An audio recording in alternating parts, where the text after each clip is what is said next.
Greetings, comrades, and hello everyone, I'm Quint866, and welcome to a new video. I know it's been kind of a while since I've done a video. I've been kind of catching up with school and whatnot, but I've decided to kind of give a bit of a shout out of sorts to a game that's not necessarily a PS1 or PS2 game.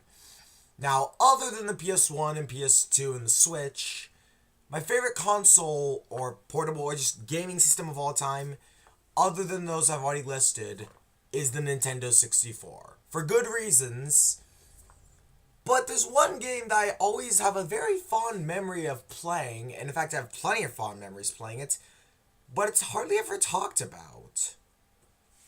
So yeah, without time to waste, let's haste right into this game, Chameleon Twist. Chameleon Twist. It was originally going to be an only Japanese game, which I am thankful there's an international release of it. It's just a bit disappointing to hear that the Japanese version had a little bit more difficulty, and a couple cutscenes were added in. I mean, heck, even the ending missed a detail of you leaving the boss room. A small detail, but it's not a reason to call the game garbage. I mean, this game has so many amazing things, and it came out on the N64. And yes, I admit Banjo-Kazooie I honestly do prefer. This is a very close second to Banjo-Kazooie, because it's got a similar feel to it, being kind of Japanesey, but having a different feel to it. And it kind of reminds me of No One Can Stop Mr. Domino with its graphics and its overall concept. But one thing I really love about this game are the controls.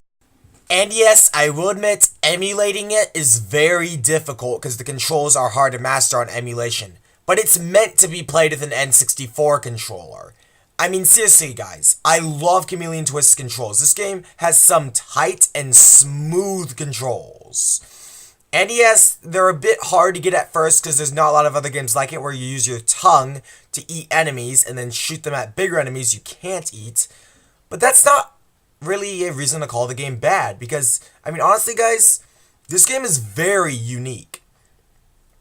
The bosses are unique, the enemies are unique, and heck, even the level designs are unique. There are 6 total worlds. I'll go into each of them individually. First, there's Jungle Land, which starts out with a cool and kind of nice little easy introductory first world, with a good little jungle and good tutorial section. Then you slowly, as you proceed through the jungle, go through a little mine shaft, and you find this ape guy with sunglasses and a yellow Guile-styled hairdo. I don't know. Anyways, though, you fight him, and he's a pretty easy first boss. Not necessarily bad, but just a bit too easy, and it's kind of pathetic that you push him off using butterflies. Yeah. But I will admit, though, that it's a good little first introductory stage, definitely a good tutorial, and it teaches you the ropes in the safest way possible.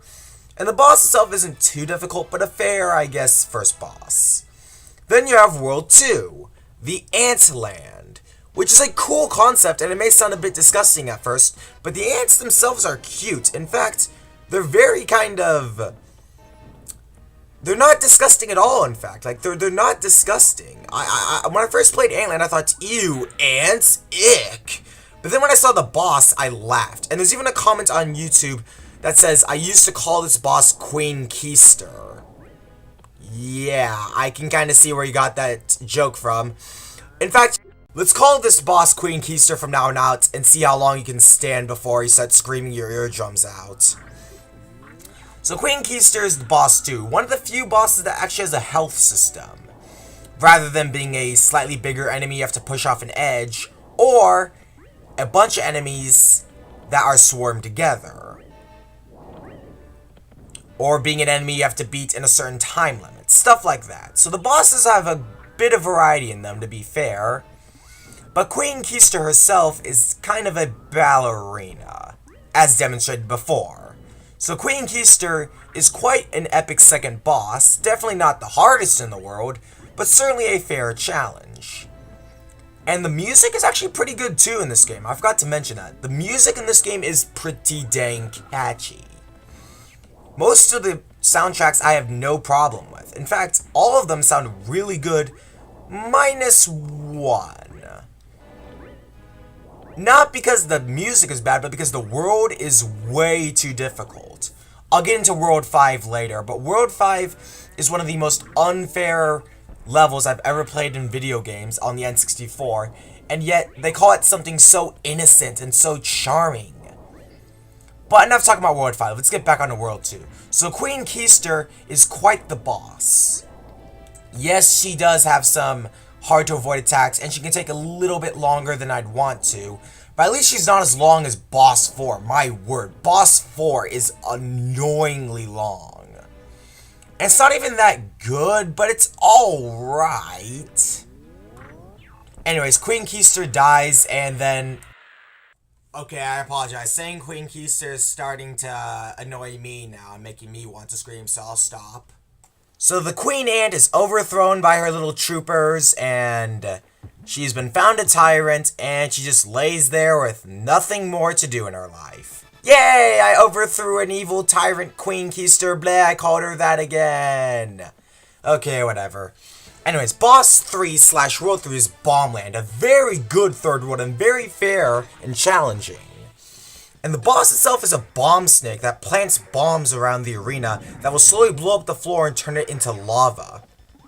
A cool concept, and a lot of people panic when it first happens, if you're one of these people that happen to play this game, but it's a decent third boss with definitely a good bit of music. In fact, I found the entire soundtrack really good. In fact, I'll play some tracks right now.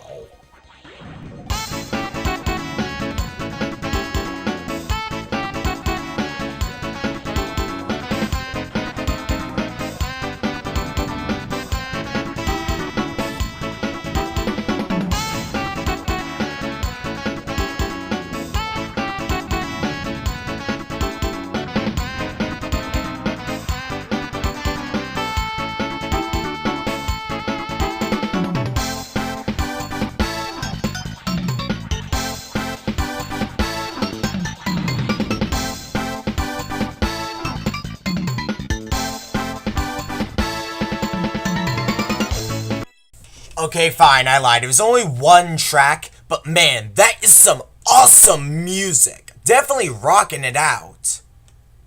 That's for sure. I mean, seriously, that is some serious jazz rock going on there. World 4, the Desert Castle.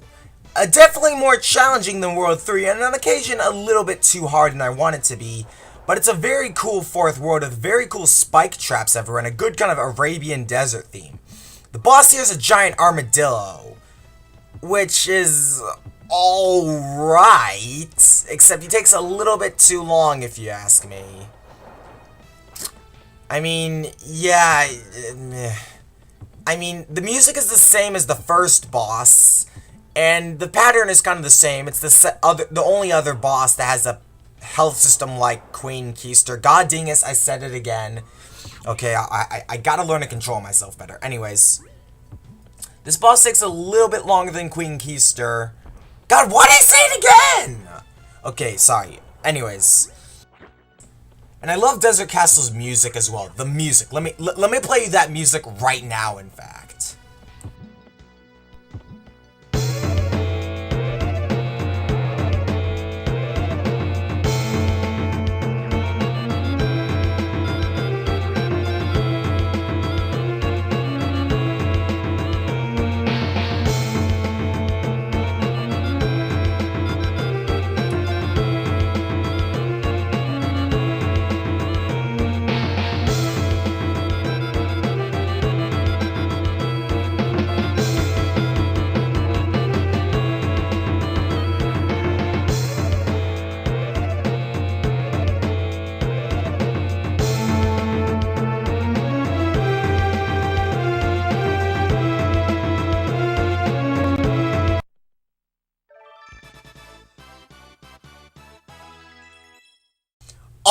Oh, yes!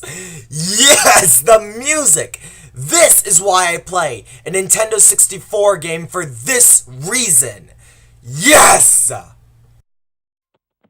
World 5, Kids Land, the one I always struggled with as a youngster. And let me tell you, this world is challenging. And that's such a hard thing to say because this place is literally called Kids Land. But no, it's one of the most difficult N64 levels I've ever played. At least the boss is easy, but man, let me tell you, this world is featuring a ton of sweets, a ton of ice cream, cake, crackers, cookies. And let me tell you, you think it'd be a nice, easy ride, kind of a good little break from Desert Land or Desert Castle. Nope! It's one of the most challenging worlds I've ever played. And what's worse is that the boss isn't necessarily that fun. It's not a bad boss, but it's just not that interesting. But I will admit, though, that it's kind of cool to hear a giant cake attack you. It's funny, but not necessarily cool. Anyways, you beat the giant cake by eating all of its little ice cream soldiers and then destroying their pilot by eating them and whatnot.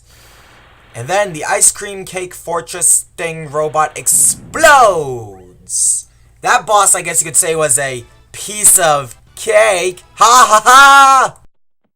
The final world, Ghost Castle. And let me tell you, this is a scary world. The sound effects, the music, the enemies, everything's pretty scary about this world. At least if you were a kid playing it.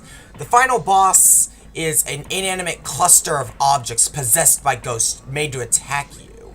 What's scary is that this music, man, let me play you this music.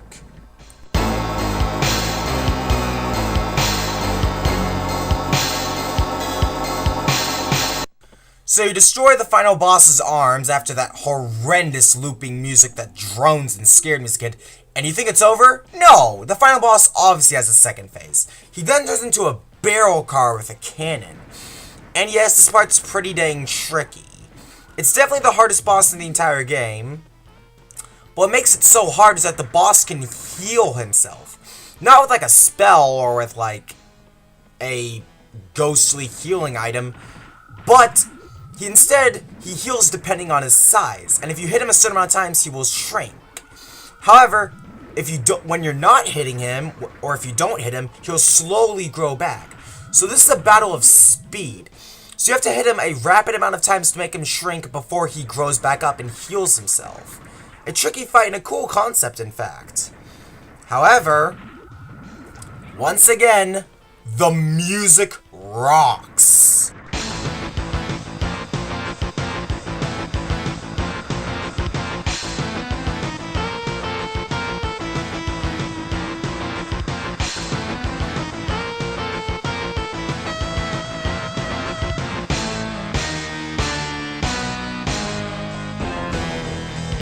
And that is Chameleon Twist, everyone. It's definitely a very underrated game, and for what it's been, even though most of the bosses were so-so, I still say pick it up today. It's definitely a good find, and if you find it at a reasonable price and you have an N64 laying in your house, pick it up. It's not a bad game by any means.